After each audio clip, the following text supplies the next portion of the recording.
নমস্কাৰ। আজি এই ঘৰত বাস্তু চাবলৈ আহোঁতে এটা কথা মনত পৰিলে যিটো খুব ইম্পৰ্টেণ্ট, সেইটো হ'ল মেইন এণ্ট্ৰেঞ্চ। তাকে আপোনালোকক মেইন দৰ্জাখনৰ বিষয়ে দুটা ইম্পৰ্টেণ্ট কথা ক'ম বুলি ভাবিছোঁ। মেইন দৰ্জাখন ঘৰৰ কোনটো জেগাত হ'ব লাগে? ঘৰৰ পূব জেগা, উত্তৰ জেগা বা পশ্চিম ছাইডে মেইন এণ্ট্ৰেঞ্চ হোৱাটো খুব ভাল। পৰাপক্ষত দক্ষিণ পূব, দক্ষিণ পশ্চিম ছাইডে মেইন দৰ্জা হোৱাটো খুব ভাল নহয়। তথাপিও পূব ছাইডৰ পৰা উত্তৰ পূব ছাইডে অলপ কিছু দূৰ আগবাঢ়ি আহিলে যিখিনি জেগা পোৱা যাব সেইখিনিত এটা জেগা, উত্তৰ ছাইডৰ পৰা পশ্চিম ছাইডে কিছু সংখ্যক আগবাঢ়ি আহিলে যিখিনি জেগা পোৱা যাব সেইখিনিতে এখন দৰ্জা, নতুবা পশ্চিমৰ পৰা দক্ষিণ ছাইডে অলপ আগবাঢ়ি আহিলে যিখিনি স্থান পোৱা যাব সেই স্থানতো মেইন দৰ্জা আপোনালোকে দিব পাৰে। মেইন দৰ্জাখন ঘৰৰ বাকী দৰ্জাবিলাকতকৈ কিছু কম্পেৰেটিভলি ডাঙৰ হ'ব লাগে আৰু 2 পাল্লা কাঠৰ দৰ্জা হোৱাটো খুব ভাল।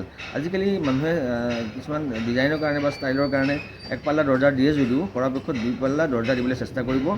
আৰু দুৱাৰ মুখত এটা দুৱাৰদলি হোৱাটো খুব দৰকাৰ, যাতে নিগেটিভ এনাৰ্জিবিলাক তেতিয়া ঘৰৰ ভিতৰত সোমাব নোৱাৰে বুলি কোৱা যায়।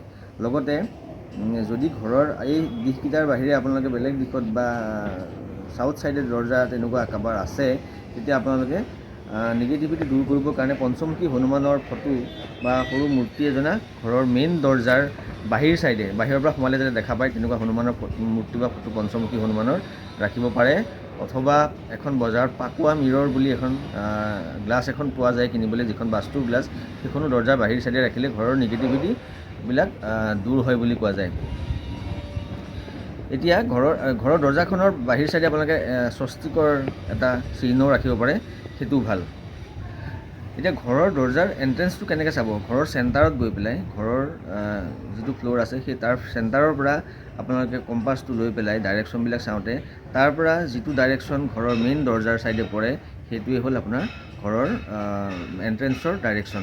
গতিকে আপোনালোকে সকলোৱে চাই লওকচোন আপোনালোকৰ এণ্ট্ৰেঞ্চটো ঠিকে আছেনে, আৰু যদি নাইও তেতিয়া আপোনালোকে মই কোৱাৰ দৰে 2-এটা সৰু প্ৰতিকাৰকেইটা কৰি ৰাখিব, ঘৰত শুভ ফল লাভ কৰিব। ধন্যবাদ।